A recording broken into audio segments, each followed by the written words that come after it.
Good morning, everybody.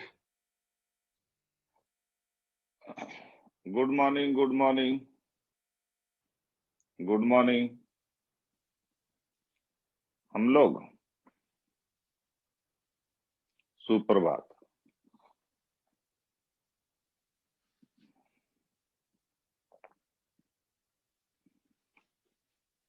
हम लोग बात करते हैं सर्कुलर मोशन का।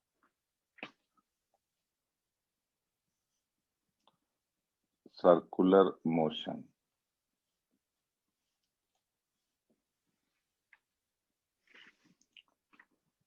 इसमें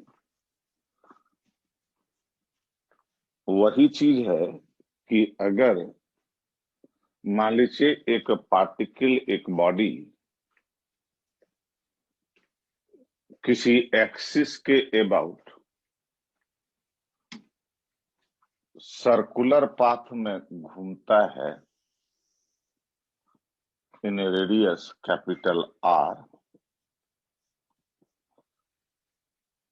with constant angular acceleration alpha, with constant angular acceleration alpha। तो जैसे काइनेमेटिक्स में आप 3 फॉर्मूला पढ़े हैं,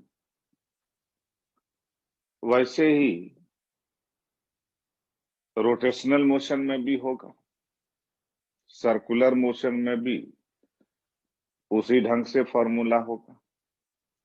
और इसमें एक बोल सकते हैं कि omega is equal to omega not plus alpha t, या theta equal to omega naught t plus half alpha t square, या omega square equal to omega naught square plus 2 alpha theta.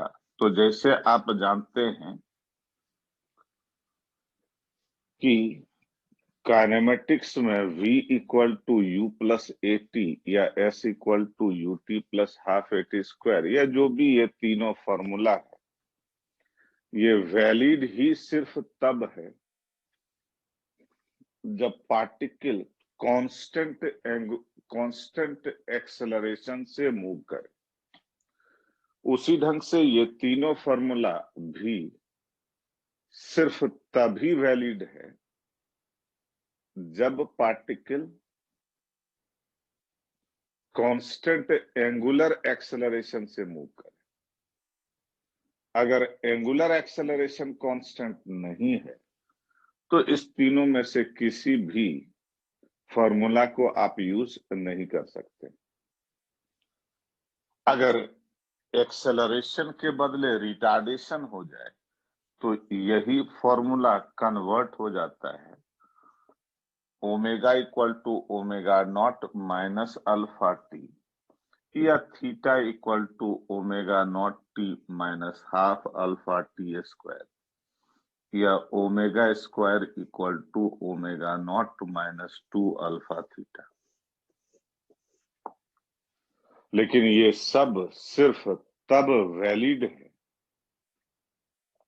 जब पार्टिकल कांस्टेंट एंगुलर एक्सेलरेशन या constant angular retardation से rotate करे। लेकिन अगर ऐसा ना हो कि भाई एक्सेलरेशन कांस्टेंट नहीं है, तो ऐसे स्थिति में हम कोई भी जो क्वेश्चन बनाते हैं उसमें फिर कैलकुलस बेस्ड चीजें आ जाती।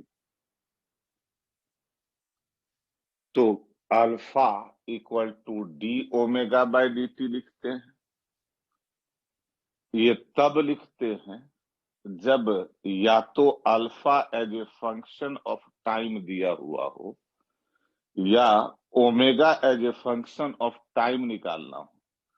टाइम से रिलेटेड या तो इक्वेशन निकालना हो या इक्वेशन दिया हुआ हो। तो ऐसे स्थिति में alpha equal to d omega by d t लिखते हैं। लेकिन अगर मान लीजिए कि हमको जो निकालना है या जो दिया हुआ है वो as a function of theta दिया हुआ हो, तो ऐसे स्थिति में इसी को डी थीटा से ऊपर नीचे मल्टीप्लाई कर देते हैं और यही अल्फा कन्वर्ट हो जाता है omega d omega by D theta के रूप में, और इसी को आप कह सकते हैं omega d omega equal to alpha d theta, और फिर इंटीग्रेट करके जो भी चीज निकालना होता है हम निकाल लेते हैं। ये अपने को पहले से पता है। अब इसी में एक चीज और भी है कि अगर एक पार्टिकल सर्कुलर पाथ में घूमता है और मान लीजिए कि एंगुलर वेलोसिटी ओमेगा है, रेडियस आर है, तो speed of rotation v equal to होता है omega r. v equal to होता है ओमेगा आर। यह वेक्टर फॉर्म में यही वेक्टर भी हो जाता है, vector omega cross vector r. Vector v equal to vector omega cross vector r. अब बात एक चीज और भी है कि ये बात भी हम जानते हैं कि अगर कोई पार्टिकल सर्कुलर पाथ में घूमे तो उस रोटेटिंग पार्टिकल के पास एक नहीं बल्कि दो दो एक्सेलरेशन होता है। One of the acceleration is directed towards centre, जिस एक्सेलरेशन को हम सेंट्रिपिटल एक्सेलरेशन कहते हैं, and that centripetal acceleration is omega square r. That acceleration is omega square r, और चूंकि v equal to omega r है, इसलिए इसी को हम लिख सकते हैं this is v square by r. इसी में एक दूसरा एक्सेलरेशन होता है which is directed in the direction of tangent, and that tangential acceleration is dv by dt। और यहां ध्यान रखना है कि यहाँ जो v है वो वेलोसिटी नहीं बल्कि स्पीड है।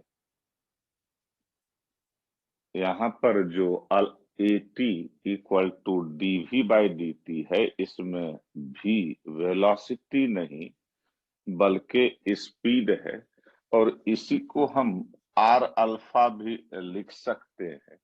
इसलिए अगर हम टोटल एक्सेलरेशन का बात करें तो total acceleration of this rotating particle हो जाएगा, दिस टोटल लिख दीजिए, चूंकि परपेंडिकुलर डायरेक्शन में है तो at square plus ac square, और अगर हम इसको टोटल एक्सेलरेशन कह रहे हैं और ये टेंजेंट के साथ जो एंगल बना रहा है इसको अगर थीटा कहते हैं, तो angle made by the total acceleration relative to tangent, अगर हम थीटा कहते हैं तो theta equal to ac upon at।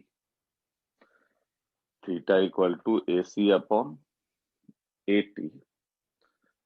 अगर हम मान लीजिए कि यहीं पर dv बाय dt लिखते तो ऐसे स्थिति में हमको ये टोटल एक्सेलरेशन आ जाएगा, ac भी आ जाएगा और at भी आ जाएगा।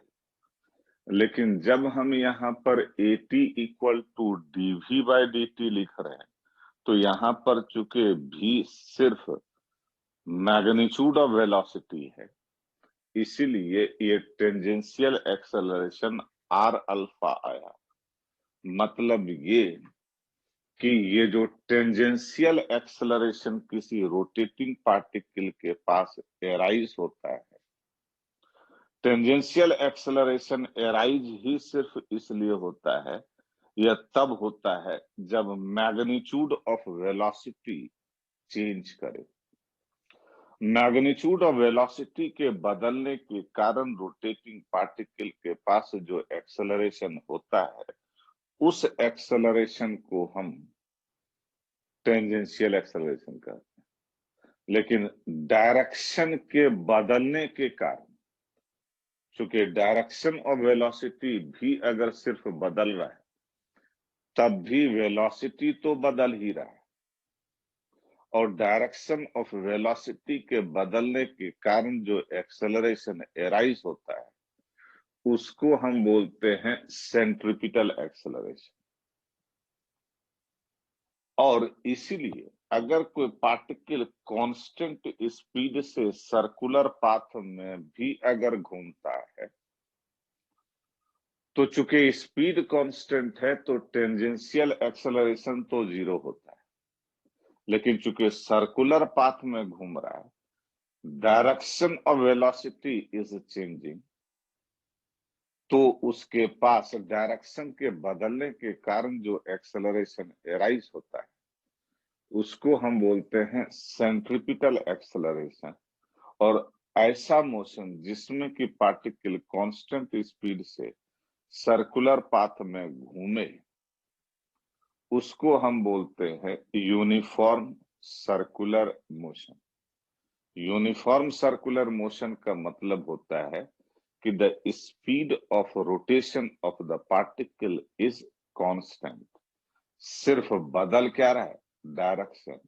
इसलिए जब भी किसी पार्टिकल का यूनिफॉर्म सर्कुलर मोशन होता है, तो ऐसे स्थिति में उसके पास सिर्फ सेंट्रिपिटल एक्सेलरेशन होता है, कोई भी टेंजेंशियल एक्सेलरेशन नहीं होता। Is it clear? नोट कर लीजिए।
हो जाएगा तो बता दीजिएगा।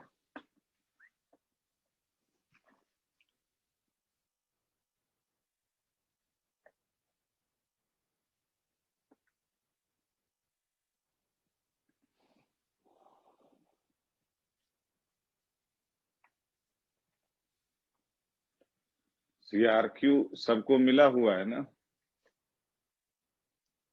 हाँ, CRQ मिला है ना? ओके, क्वेश्चन देखिए।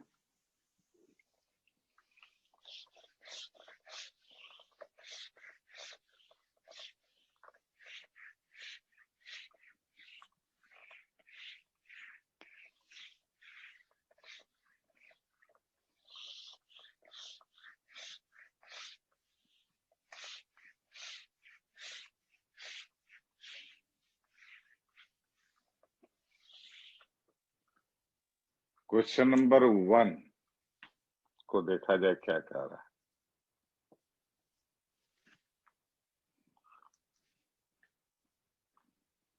क्वेश्चन नंबर 1 में कहता है, ए solid body rotates with deceleration about a stationary axis with an angular acceleration beta, और बीटा दिया हुआ है, beta is directly proportional to under root omega. कहता है find the mean angular velocity averaged over the whole time of motion if the initial moment its angular velocity is omega naught। मतलब ये कि अगर angular retardation इस ढंग से very कर रहा हो तो आप एवरेज एंगुलर वेलोसिटी बताइए। लेकिन ये एवरेज एंगुलर वेलोसिटी कितने समय तक? जितने समय तक ये मोशन करता है। तो अब इसमें हमको एवरेज एंगुलर वेलोसिटी निकालने के लिए हमको एंगुलर डिस्प्लेसमेंट भी चाहिए कि भाई जितने समय तक ये मोशन किया उतने समय तक बेसिकली कितना एंगुलर डिस्प्लेसमेंट किया, साथ साथ में ये एंगुलर डिस्प्लेसमेंट करने में कितना समय लगा। ये दोनों चीज जब पता होगा तभी तो हम एवरेज एंगुलर वेलोसिटी निकाल पाएंगे, total angular displacement by total time. तो दोनों चीज इसमें करना है। तो पहला काम तो ये हम कर लेते हैं कि बीटा प्रोपोर्शनलिटी साइन हटा दिए, दिस इज के अंडर रूट ओमेगा। तो पहले टाइम ही निकाल लेते हैं, और चूंकि बीटा एंगुलर रिटार्डेशन है और टाइम निकालना है इसलिए beta equal to minus d omega by d t equal to k under root omega, और इसी को लिख सकते हैं d omega by under root omega.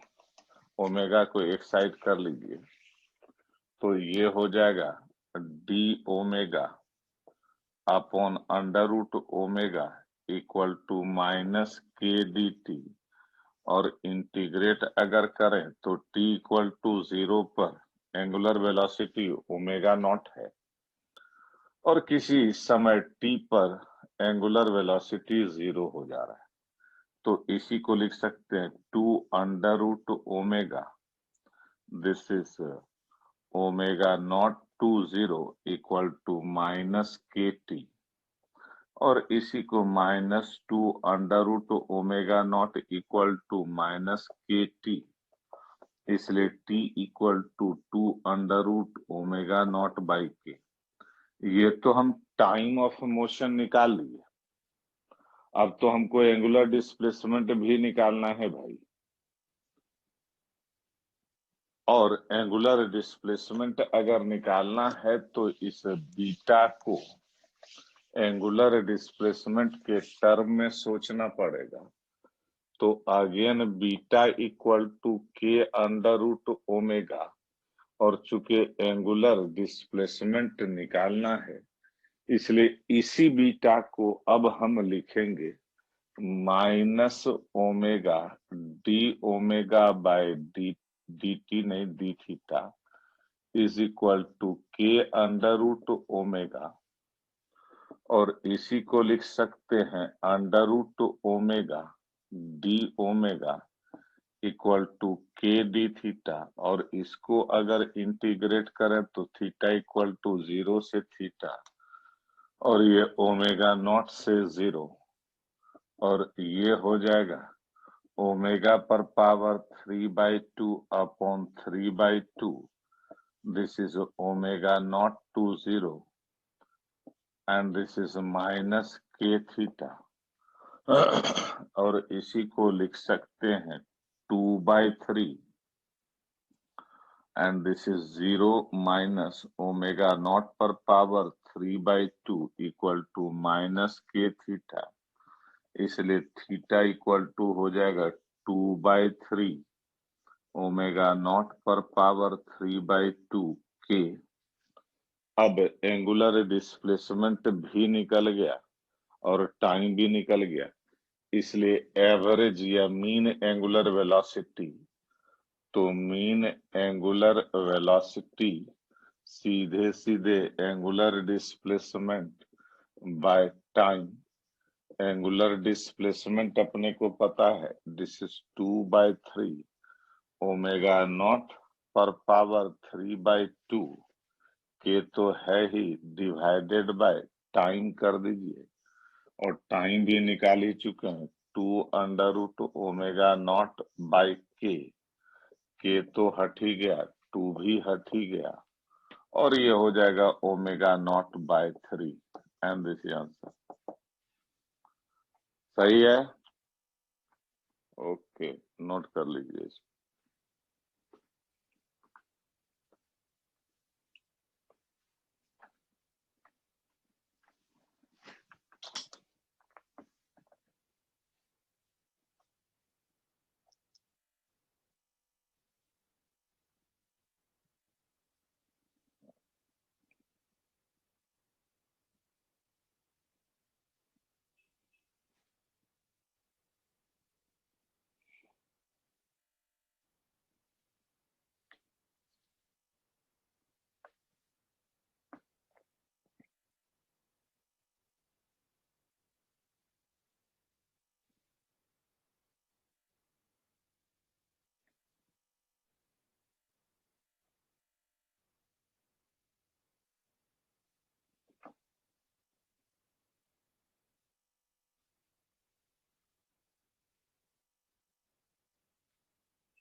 हो जाएगा तो बता दीजिएगा।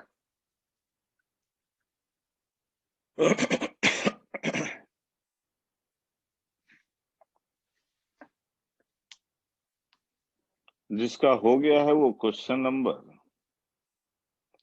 2 का आंसर बता सकते हैं।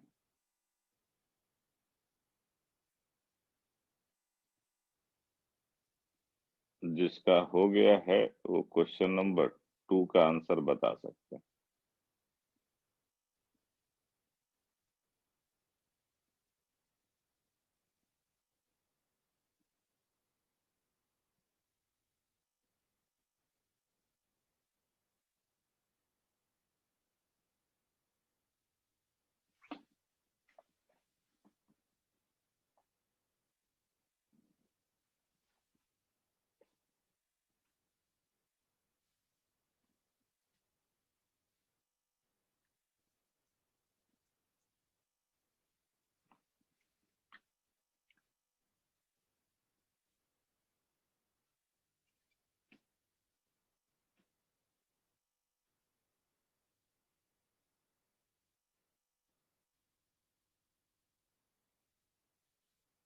Question number 2।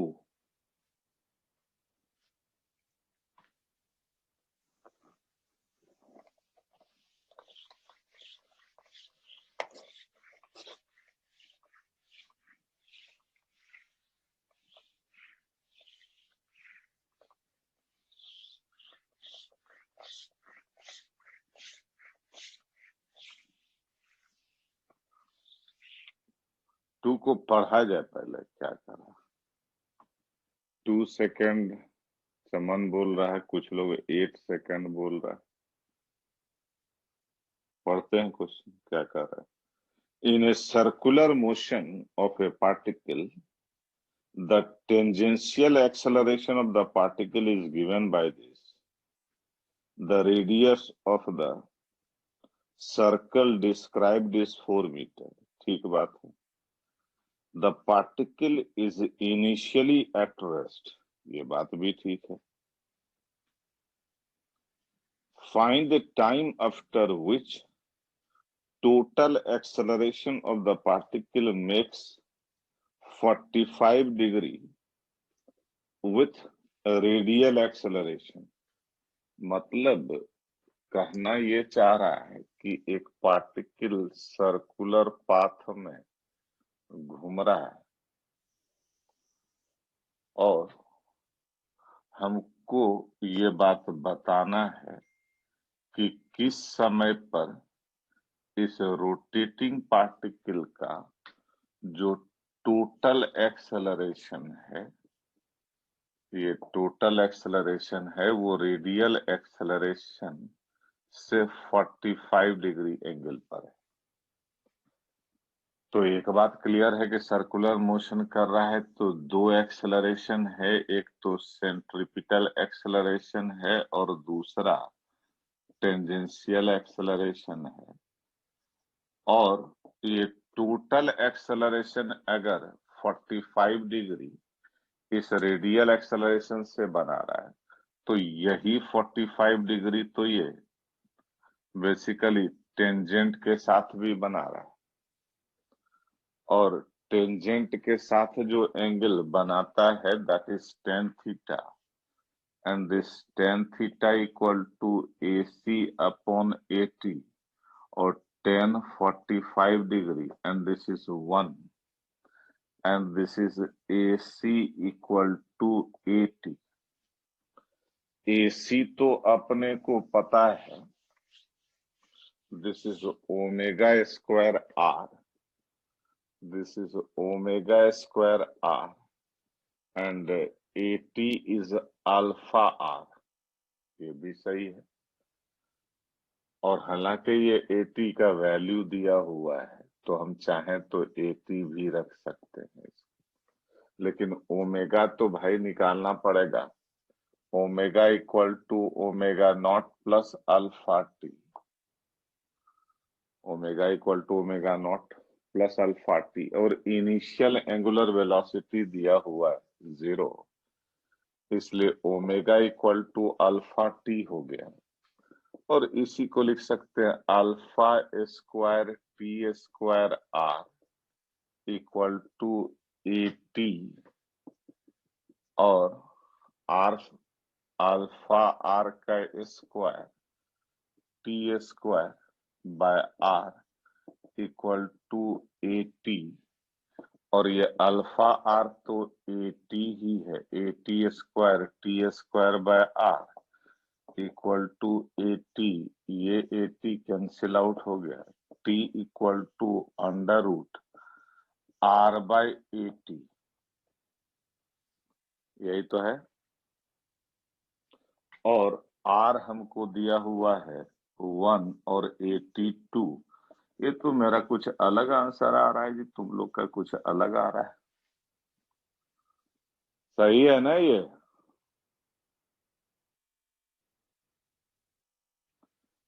और क्वेश्चन नंबर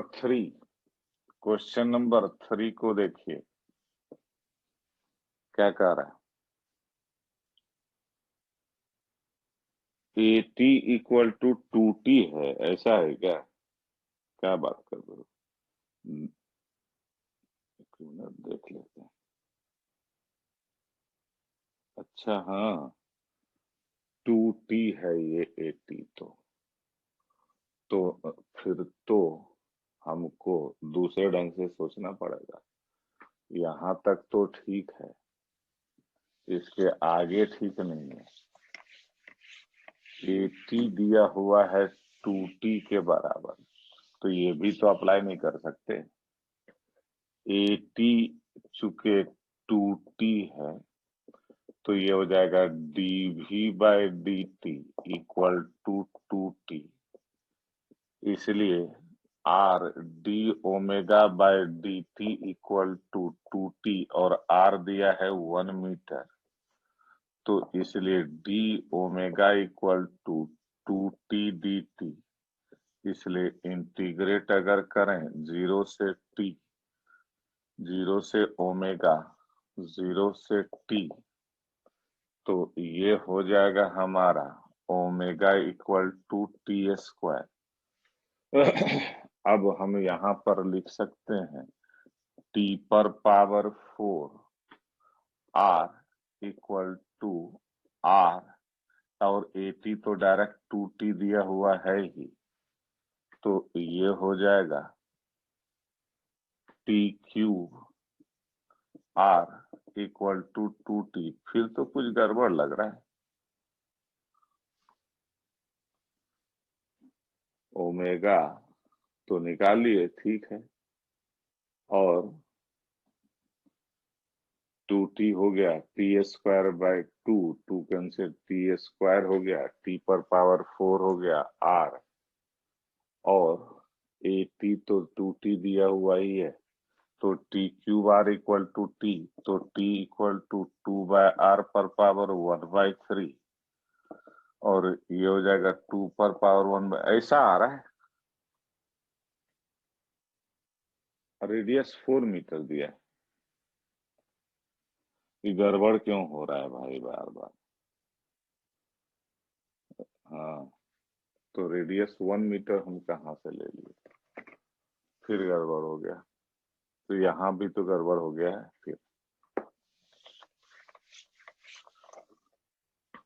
ये हो जाएगा r d omega by d t equal to 2t, r है 4 और d omega equal to 2t d t, integrate कर दीजिए 0 से ओमेगा, और ये हो जाएगा 4 omega equal to 2 square, omega equal to t square by 4, ये तो ठीक है।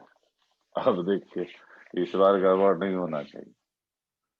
And this is t per power 4 by 16 into 4 equal to 2t, और ये हो जाएगा t पर power 4 bye 4 equal to 2t, तो t क्यूब इक्वल टू 8 इसलिए t इक्वल टू 2 सेकेंड। ये सही है लगता है, आप लोग भी यही बता रहे थे। एक है, उसको थर्ड नंबर का भी आंसर बता ही दीजिए, वो ज्यादा अच्छा है। थर्ड का देखिए क्या कह रहा है क्वेश्चन। थर्ड में कहता है in circular motion what are the possible values 0 positive negative for the following. तो सर्कुलर मोशन में अगर ऐसे घूम रहा है तो ओमेगा का ये डायरेक्शन है और भी का ये डायरेक्शन है, तो ओमेगा डॉट भी क्या हो जाएगा 0। वेक्टर ओमेगा डॉट वेक्टर भी सर्कुलर मोशन में क्या होगा 0। दूसरा vector v dot vector A, तो जिधर के तरफ भी होगा उधर ही के तरफ टेंजेंशियल एक्सेलरेशन होगा, तो ये तो क्या हो जाएगा पॉजिटिव। बिल्कुल सही बात है। Vector v dot vector A ये हो जाएगा पॉजिटिव। और थर्ड में क्या कह रहा है vector omega dot alpha, vector जिधर ओमेगा है उधर ही तो अल्फा है, प्रोवाइडेड कि एंगुलर एक्सेलरेशन हो रहा हो। अगर एंगुलर रिटार्डेशन हो रहा है तो उस कंडीशन में ये नेगेटिव हो जाएगा, और इसके साथ भी वही चीज होगा। एंगुलर एक्सेलरेशन अगर है तो पॉजिटिव, और रिटार्डेशन है तो बोथ पॉजिटिव एंड नेगेटिव बोल सकते हैं, क्योंकि इसमें एक्सेलरेशन के विषय में कुछ इंफॉर्मेशन नहीं दिया है कि भाई एक्सेलरेशन है या रिटार्डेशन है, तो दोनों वैल्यू पॉसिबल है। नोट कर लीजिए इसको।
अब इसी में ये बात तो क्लियर है कि जब कोई पार्टिकल सर्कुलर पाथ में घूमता है तो उस रोटेटिंग पार्टिकल के पास एक एक्सेलरेशन नहीं बल्कि दो दो एक्सेलरेशन होता है। one of the acceleration is directed towards center, जिसको हम सेंट्रिपिटल एक्सेलरेशन कहते हैं, और ये सेंट्रिपिटल एक्सेलरेशन वेलोसिटी के डायरेक्शन के बदलने के कारण अराइज होता है, and other acceleration is directed in the direction of tangent, जिसको टेंजेंशियल एक्सेलरेशन कहते हैं, और ये टेंजेंशियल एक्सेलरेशन रोटेटिंग पार्टिकल के वेलोसिटी के मैग्नीट्यूड के बदलने के कारण अराइज होता है। अब जब इस रोटेटिंग पार्टिकल के पास दो एक्सेलरेशन होता है, तो एक्सेलरेशन तो भाई तभी होगा जब फोर्स लगेगा। इसलिए इस रोटेटिंग पार्टिकल पर दो फोर्स लगता है, जिसमें से एक फोर्स को हम सेंट्रिपिटल फोर्स कहते हैं और दूसरे फोर्स को टेंजेंशियल फोर्स कहते हैं। और फोर्स तो सिंपली मास इनटू एक्सेलरेशन होता है, इसीलिए हम यहाँ पर इसको कह सकते हैं दिस इज m, और centripetal acceleration v² by r कहिए या ओमेगा स्क्वायर r कहिए, और दूसरा टेंजेंट के तरफ जो फोर्स लगता है that is mass into tangential acceleration, या इसी को mr अल्फा भी बोल सकते हैं। इसलिए जो टोटल फोर्स है, that total force is the resultant of these two forces. और इस एंगल को अगर अगेन हम थीटा कहें तो नेचुरल है कि tan theta equal to FC by FT, और फिर बात वही हो गया कि AT बाय AC कह सकते हैं, AC बाय AT।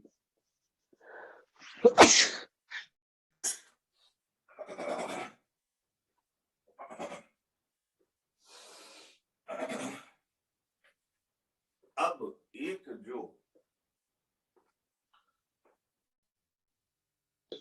जो मिसकंसेप्शन मैक्सिमम लोगों में होता है वो ये कि भाई टेंजेंशियल फोर्स एक अलग टाइप का फोर्स है, एक नया कोई फोर्स है,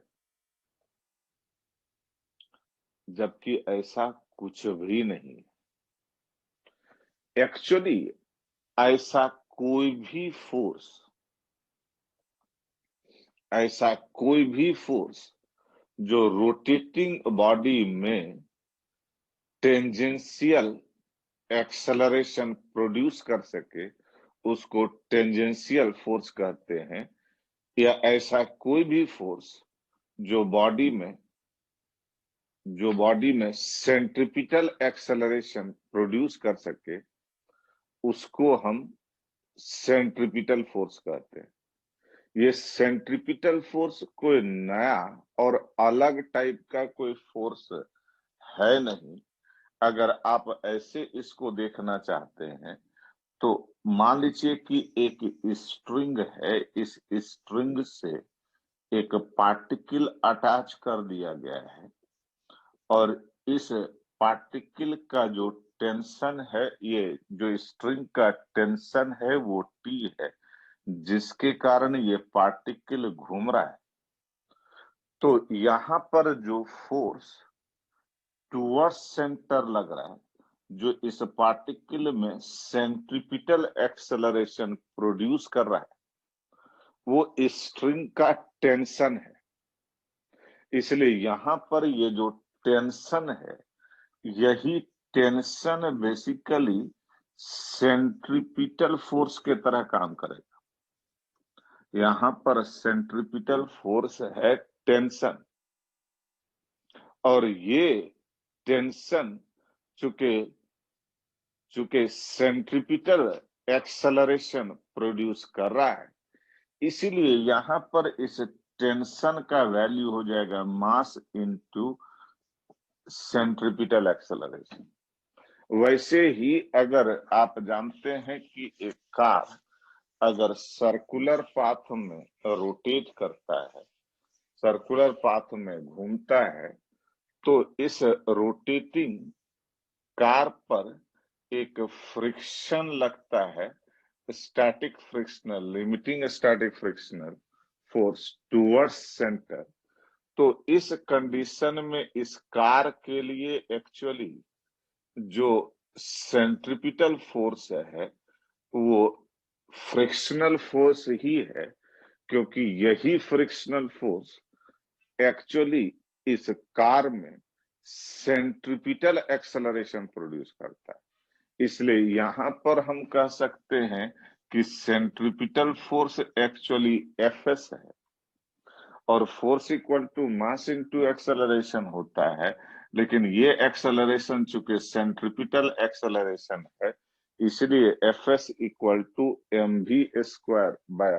वैसे ही मान लीजिए कि अगर एक स्प्रिंग से हम एक पार्टिकल को अटैच कर दें और ये पार्टिकल इस ढंग से सर्कुलर पाथ में घूमे, तो जो स्प्रिंग फोर्स है के एक्स, वही चूंकि इस पार्टिकल में सेंट्रिपिटल एक्सेलरेशन प्रोड्यूस कर रहा है, इसलिए यहां पर यही spring force k x will behave as a centripetal force.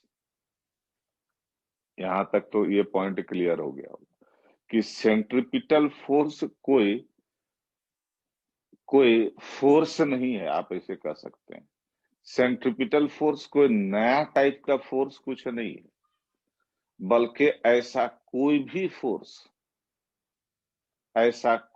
Force जो बॉडी में सेंट्रिपिटल एक्सेलरेशन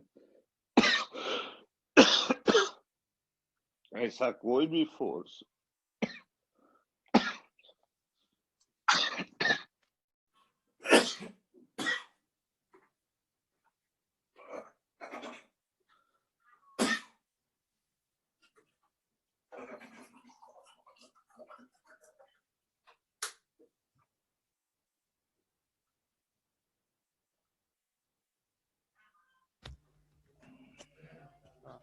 वो दिखा बेटा। ये जितने लोग वीडियो करके बैठे हैं जल्दी से ऑन कर लो, बाद में मेरे को फोन मत करना। वो सर अगर पूरा परमानेंट रिमूव कर दें तो समझ गए? ऐसा ऐसा कोई भी फोर्स जो रोटेटिंग बॉडी में सेंट्रिपिटल एक्सेलरेशन प्रोड्यूस कर सके, उस फोर्स को हम बोलते हैं सेंट्रिपिटल फोर्स। अब बात एक चीज और देखिए, और वो ये कि अगर हम मान लीजिए कि इसी कार में बैठे हैं और कार सर्कुलर पाथ में कांस्टेंट स्पीड से घूम रहा है, तो हमको क्या दिखेगा कि हम भी मजे में, कार भी मजे में। आपके रिस्पेक्ट में कार रेस्ट में है, आपके रिस्पेक्ट में कार रेस्ट में है, लेकिन जो कार को आप देख रहे हैं वो कहां से बैठ के देख रहे हैं? कार में ही बैठ के देख रहे हैं। और कार के पास एक एक्सेलरेशन है, कार के पास एक एक्सेलरेशन है। That acceleration is centripetal acceleration, क्योंकि कार सर्कुलर पाथ में घूम रहा है। और ये बात हम जानते हैं कि जब भी किसी बॉडी को एक एक्सेलरेटिंग फ्रेम ऑफ रेफरेंस से देखते हैं, तो उस बॉडी पर और कोई फोर्स लगे या ना लगे, स्यूडो फोर्स जरूर लगता है। और वो जो स्यूडो फोर्स लगता है वो कितना लगता है?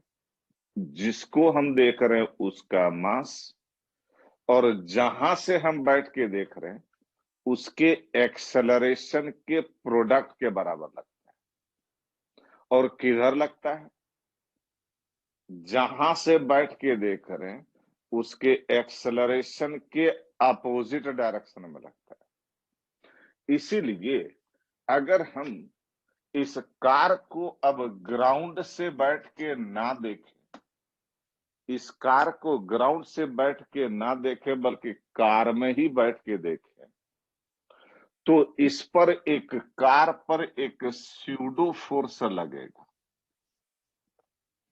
इस कार पर एक स्यूडो फोर्स लगेगा किधर की तरफ? कार के एक्सेलरेशन के अपोजिट डायरेक्शन में। और कार का एक्सेलरेशन टुवर्ड्स सेंटर है, जिसको हम सेंट्रिपिटल एक्सेलरेशन कहते हैं।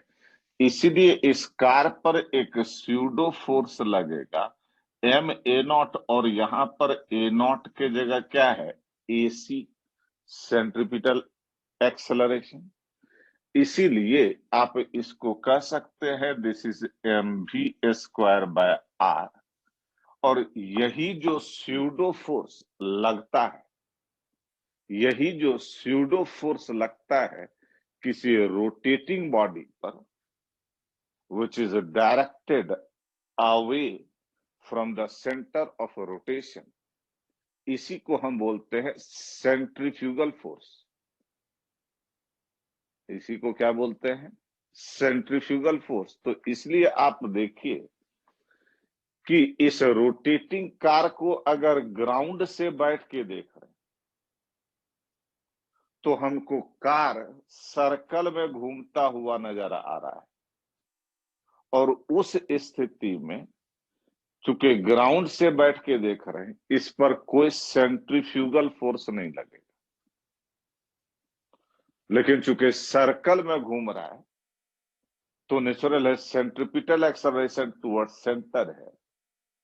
और जो फोर्स इस रोटेटिंग कार में centripetal acceleration towards centre produce करेगा, उसी को हम सेंट्रिपिटल फोर्स बोलते हैं। उसी को हम क्या बोलते हैं?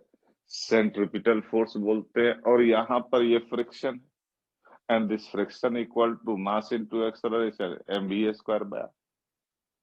लेकिन अगर हम इसी कार को कार में बैठ के देखें तो कार मोशन में नहीं दिखेगा, रेस्ट में दिखेगा। और चूंकि रेस्ट में दिखेगा, कहां से बैठ करके? कार में बैठ करके एक्सेलरेटिंग फ्रेम ऑफ रेफरेंस से। तो नेचुरल है कि इस पर एक स्यूडो फोर्स लगेगा। और यही जो स्यूडो फोर्स लगता है, इसी को हम सेंट्रीफ्यूगल फोर्स बोलते हैं। इसलिए एक बात यहां पर आपको क्लियर हो गया है कि भैया सेंट्रीफ्यूगल फोर्स का लगना या नहीं लगना वो सिर्फ इस बात पर डिपेंड करेगा कि हम उसको कहां से देख रहे हैं। अगर ग्राउंड से देख रहे हैं तो कोई सेंट्रीफ्यूगल फोर्स नहीं लगेगा। लेकिन अगर कार में ही बैठ करके इसको देखेंगे तो डेफिनेटली सेंट्रीफ्यूगल फोर्स लग रहा है। इवन अगर हम इसी बॉडी को ग्राउंड से बैठ के देख रहे हैं तो कोई सेंट्रीफ्यूगल फोर्स नहीं लगेगा। लेकिन चूंकि सर्कल में घूम रहा है तो कोई तो फोर्स चाहिए जो कि सेंट्रिपिटल एक्सेलरेशन प्रोड्यूस कर सके। और जो कोई भी फोर्स रोटेटिंग बॉडी पर सेंट्रिपिटल एक्सेलरेशन प्रोड्यूस कर सकता है, उसको हम सेंट्रिपिटल फोर्स बोलते हैं। इससे एक बात ये क्लियर हो गया कि भाई ना तो कोई सेंट्रीफ्यूगल फोर्स कोई फोर्स है, ना ही कोई सेंट्रिपिटल फोर्स कोई फोर्स है, बल्कि जो कोई भी फोर्स बॉडी में सेंट्रिपिटल एक्सेलरेशन प्रोड्यूस करता है, उसी को हम सेंट्रिपिटल फोर्स बोल देते हैं। यहां पर फ्रिक्शन सेंट्रिपिटल फोर्स है, यहाँ पर स्प्रिंग फोर्स सेंट्रिपिटल फोर्स है, यहाँ पर स्ट्रिंग का टेंशन सेंट्रिपिटल फोर्स है। लेकिन अगर हम मान लीजिए कि भाई ग्राउंड से नहीं देखें तो ऐसे स्थिति में जब रोटेटिंग फ्रेम से ही देखेंगे तो एक स्यूडो फोर्स लगेगा, और वही स्यूडो फोर्स जिसको सेंट्रीफ्यूगल फोर्स कहते हैं, वो अब फ्रिक्शन को बैलेंस करेगा। बैलेंस करना मजबूरी है, क्योंकि कार तो आपको रेस्ट में दिख रहा है। रेस्ट में कब हो सकता है? जब टुवर्ड सेंटर जो फोर्स लग रहा है, that is balanced by the force away from the centre. इसीलिए सेंट्रिपिटल फोर्स या सेंट्रीफ्यूगल फोर्स कोई कोई फोर्स अलग से कुछ नहीं है, बल्कि सीधा सीधा बात है कि जो कोई भी फोर्स सेंट्रिपिटल एक्सेलरेशन प्रोड्यूस करे, उसको सेंट्रिपिटल फोर्स बोल देते हैं। और अगर हम उसको रोटेटिंग फ्रेम से देखें, उसी बॉडी पर बैठ के देखें, तो उस कंडीशन में उस पर स्यूडो फोर्स लगेगा, और वही स्यूडो फोर्स सेंट्रीफ्यूगल फोर्स कहलाएगा। Is it clear? कहीं कोई कंफ्यूजन नहीं होना चाहिए, क्योंकि इस पॉइंट पर लगभग हर बच्चे को कुछ ना कुछ कंफ्यूजन होता है। अब हम बात करते हैं क्वेश्चन का। इसमें अगर कुछ नोट करने लायक है तो कर लीजिए, फिर हम बात करेंगे क्वेश्चन नंबर कौन सा,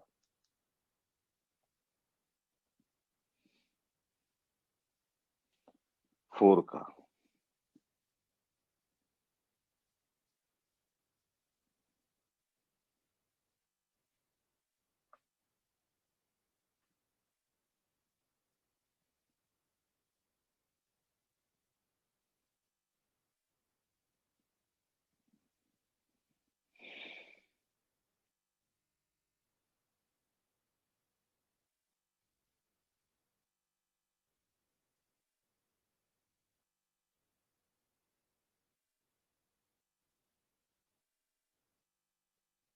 क्वेश्चन नंबर 4 को आप बना सकते हैं। देखिए,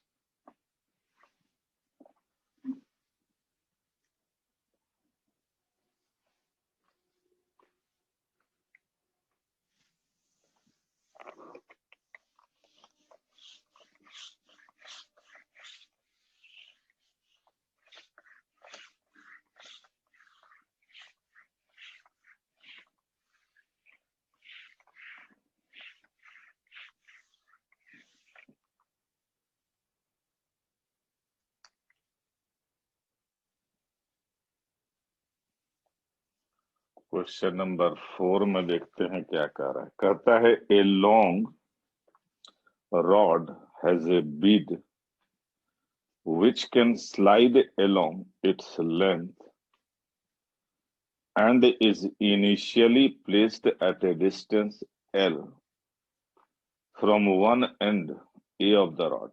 ठीक बात। The rod is set in angular motion about A with constant angular acceleration alpha. ये बात भी ठीक। If the coefficient of friction between the rod and the bead is mu and gravity is neglected, then find the time after which the bead starts slipping. मतलब क्या है स्थिति भाई? एक रॉड है, इस ढंग से एक रॉड है, इस एंड को ए कर दीजिए, इस एंड को कुछ भी बी कर दीजिए, और ये ऐसे घूम रहा है, और यहाँ पर एक बीड है, यहाँ पर एक बीड है, और ये डिस्टेंस है एल, और ये ऐसे घूम रहा है। तो ग्रेविटी तो नेग्लेक्ट कर ही दिए हैं भाई, लेकिन चूंकि ये रॉड से अटका है, तो ये रॉड इस पर एक नॉर्मल फोर्स लगाएगा।